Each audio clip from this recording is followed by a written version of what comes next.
hope that affirmation is win today. When you think of Jamison Tyone and what he can do, he was on the injured list twice, so he might be the strongest right now without the full body of work this summer. 29 homers, 103 runs batted in for Yelich during the regular season. Leading the Brewers in both categories, and he has a base hit right off the hop, up the right field line. Yelich digging for two. It's a leadoff double.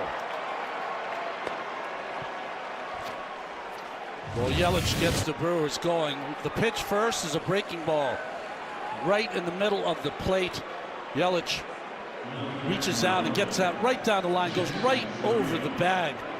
Easy call for the first base umpire. You need that kind of effort here today as Turang lays off, and it's a 5-pitch walk. And that'll bring up William Contreras. Contreras pops it up. Where is it?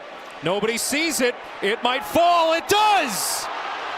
Taking off from first is Turang. Nobody's at second base. Everybody's safe. Late afternoon sun at Wrigley Field, and now Craig Counsell wants to know why the infield fly rule wasn't in effect.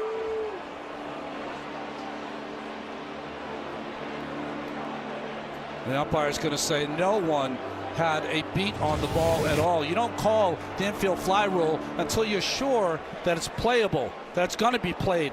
But Michael Busch never saw it off the bat. He put his arms in the air. And then no play at second because they couldn't get the outfielder, Pete Crow Armstrong, into second base. See his arms up? I cannot see it. We knew that this sun would play havoc early, and it's cost the Cubs. Problem is, after the Cubs did that in Milwaukee, the Brewers came right back as Frelick flies one to left. That might get a run home. Ian Happ drifting over, makes the catch. Yelich tags from third. Throw home, not in time. 1-0 Milwaukee on a sac fly from Frelick.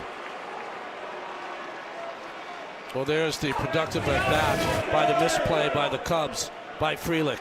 Batting that fifth hole, gets the ball just deep enough to the Gold Glover Happ that he doesn't have a play on Yelich at the plate. And now Caleb Durbin bats. And Durbin with a fly ball to center, but Pete Crow Armstrong is there. And what could have been much worse for the Cubs given the circumstances. One across for Milwaukee as the Cubs come to bat. Quinn Priester from just across the way, about 20 miles from here at Wrigley Field. Both these pitchers will pitch more to contact than we've seen in this series. Lots of strikeouts in this series. Busch with a drive, right field. Frelick goes back to the track, to the wall, gone! Tie game! Michael Busch, a leadoff bomb once again.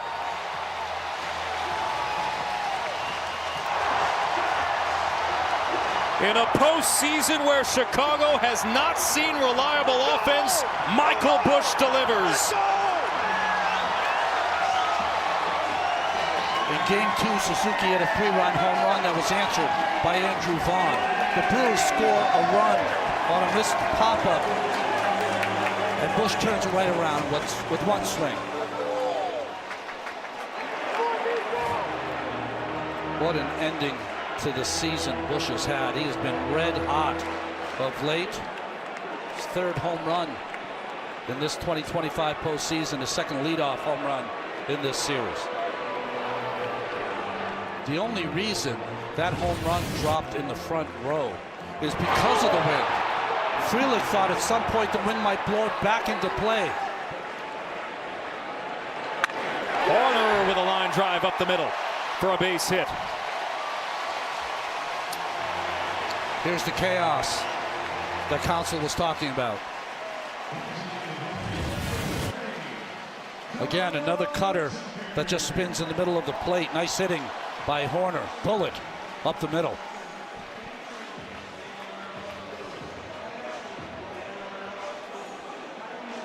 How can the Cubs get a runner in scoring position? That's been a big challenge this series. That's ball 4 inside.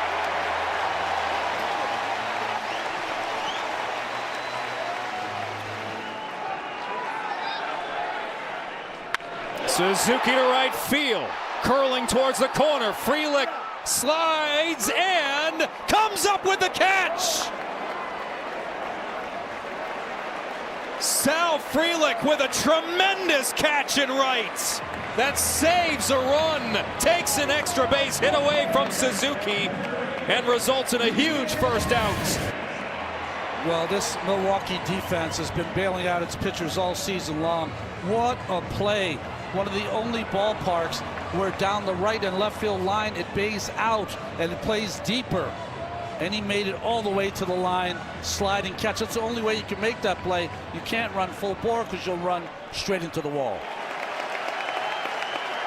Priester's payoff is ball 4. And the bases are loaded. 0 for 4 in game 2. Pete Crow Armstrong delivers with a base hit to right. That'll score 2, and the Cubs have the lead in game 3.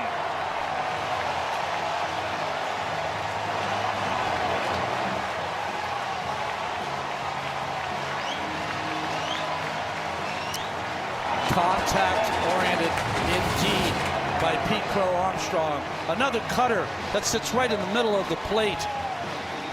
A bullet to right field off the bat of Crow Armstrong. And a huge hit here in the first inning. It's also going to cost Priester his place in the game.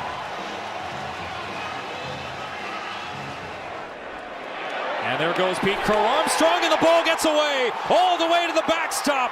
That'll score a run.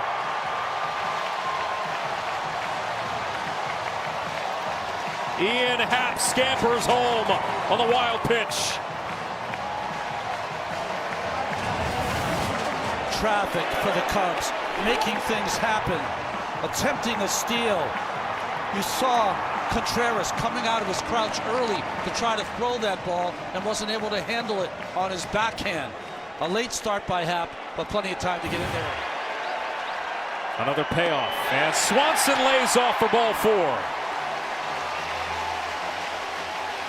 Jose Quintana warning. We were wondering if he was going to be the game 2 or game 3 starter for Milwaukee. Matt Shaw strikes out and leaves 2 stranded, but the Cubs get exactly what they needed. 4 first inning runs. Bush, a leadoff homer. Crow Armstrong, a clutch hit.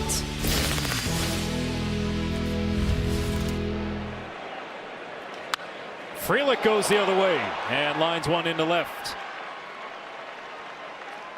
Second hit of the series for Frelick. You know, we talked to Pat Murphy earlier. The threat of the bunt by everyone in that lineup brings the third baseman Matt Shaw in. Because he's in, he's able to punch that ball by him. And Durbin lines one to right. Back-to-back opposite field hits for the Brewers, and they have something cooking here in the 4th.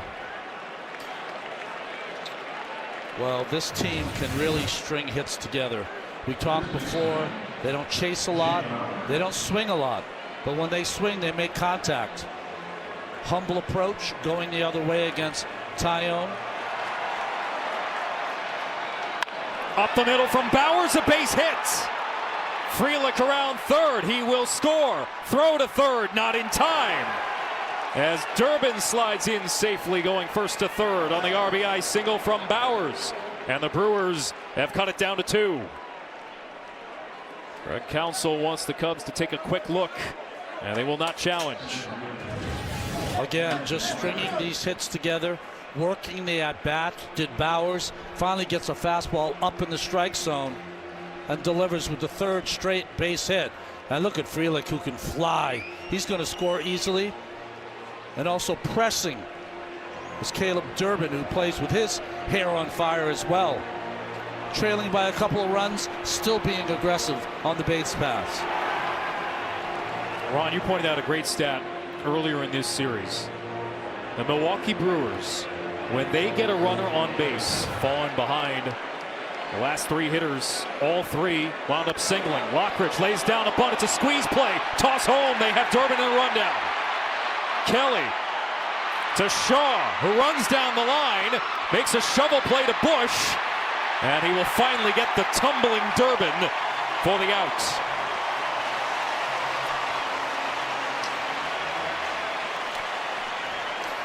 Well, this is a safety squeeze by Lockridge. And what does that mean? He is bunting, and if it's a good enough bunt, then the runner on third should come home. But he bunted it too hard, so Durbin should have probably stayed at third base. But they end up with the same situation, because in a great rundown by Durbin, both runners advanced to second and third anyway. Great job by Caleb, staying in that rundown as long as he did. Shaw had a little trouble getting that out of his glove. Ortiz, chopper to third. Shaw charges, fields, and throws in time. The Brewers get one. And it's now 4-2.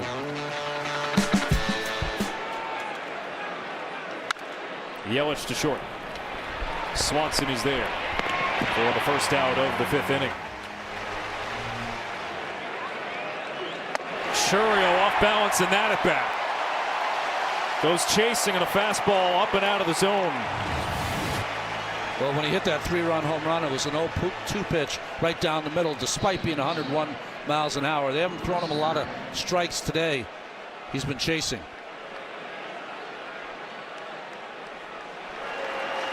We saw the sun play a factor earlier. Terang strikes out. Back-to-back Ks for Pomeranz. In a 4-2 game. 4 for the Cubs, 1 for the Brewers in the first. Tucker rolls one up the middle. It's a base hit to lead off the home half of the fifth.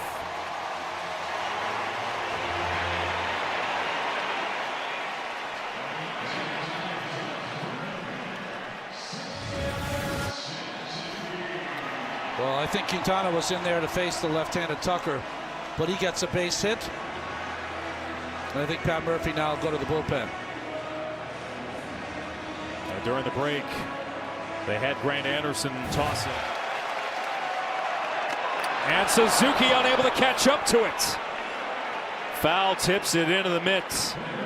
A 95 from Anderson. Well, this unconventional, unorthodox style of pitching sometimes wreaks havoc. Big lead, and he might get caught. He is. Tucker was leaning that way. Flinched on a first move. Just a heck of a job by Anderson, the pitcher. Holds it and then step off. That's what you have to do as a pitcher. You'll hear it from your infield. Step off, step off. He did, and then fired a strike over there, Bauer. Easy pickings on that one. Strike 3 called. What a beautiful pitch from Anderson as he ends the fifth. Andrew Kittredge out of the bullpen for the Cubs. At first pitch, it's Jake Bauers lifting this ball to left field. Happ goes back. That ball is gone! Jake Bauers with an opposite field shot. And the Brewers are within one. You know, you were talking about the swirling wind that can happen here. That ball was aided and blown out of here by the wind. Bauers got a good piece of it, but it stayed in the air a lot longer than it looked off the bat.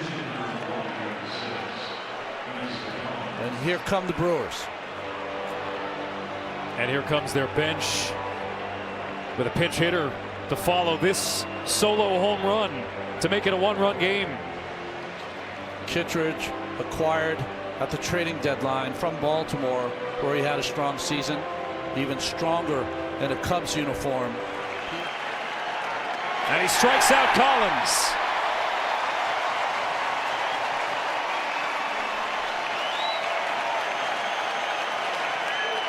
Yelich right back to the mound. Kittredge makes the play, and the inning is over.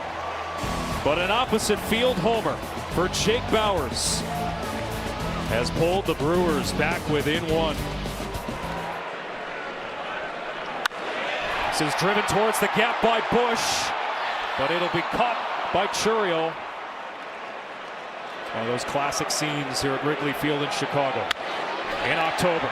And they get a hit here with one out from Nico Horner. rounding first, staying put. 1-out single, and Hoerner's second hit of the night.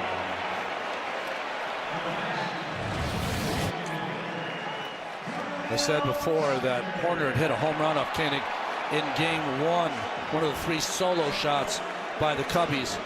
Here, this is more the Hoerner I remember. As he bats here with a runner on and 1 out, and Tucker puts this into right. Back-to-back hits for Chicago as they look for some insurance. Nice to see a couple of hits now by Tucker. You see Nico Hoerner, he had to freeze there. Another 2-2. And Suzuki with a bouncing ball, left side. There's one. Not the second. Andrew Monasterio just into the game. Had to wait for that hop. They got the out at second. Nico Hoerner gets the third. Well, good hustle by Suzuki. I thought he beat it pretty cleanly at first base. The problem there, when you are a defensive replacement late in the game, it's hard. You know, you haven't seen a ground ball all game. Happ strikes out. Adrenaline pumping for the young Patrick. Nervous energy galore in front of a packed house here at Wrigley. First pitch swinging Jackson Chourio. Pete Crow Armstrong dives, can't come up with it. And it'll be a leadoff double for Jackson Chourio. The Brewers have the tying run in scoring position here in the 8th. Well, I was surprised that they left Kittredge out there. Only 2 times in the regular season did he pitch over an inning. Pete Crow Armstrong was made so many highlight plays all season long. Almost comes up with this one. Just tips off the end of his glove. It's not only the ball that's popped up that wreaks havoc with the outfielders, but also the one hit on the line. Pete Crow Armstrong looked like he had this one, but it was knocked down and knocked to his right. It started to move towards left field. That's why he wasn't able to make that play. In between innings, he was talking to his outfield mates, complaining that that one was taken out of his grasp. In the dirt, ball 4. He was trying to get a chase from Contreras, but instead it's a walk. It really felt with the right-handed hitter Contreras up there, who's awfully dangerous, that he wasn't going to give in to them. Frelick, roller up the middle.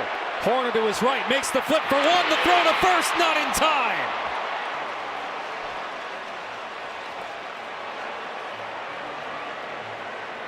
Frelick can fly, and he beats it out at first.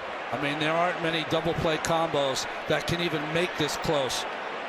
Good job by Hoerner to get it to Swanson, the strong arm, but too much speed by Frelick.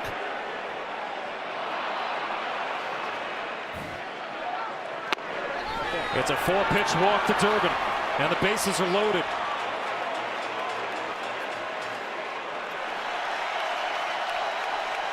Keller's 1-2, caught on and missed. The Brewers leave the bases loaded with the tying run 90 feet away.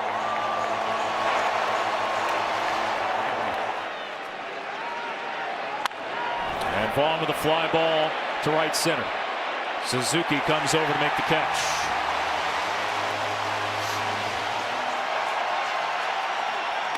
Perkins strikes out.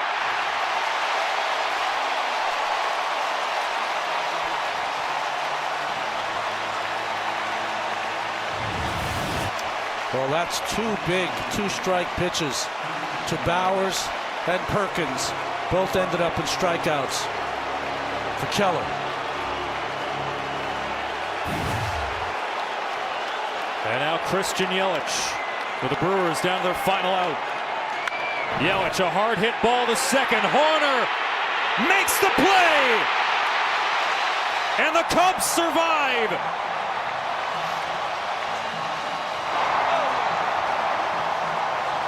The Chicago Cubs stave off elimination and force a Game 4 tomorrow night.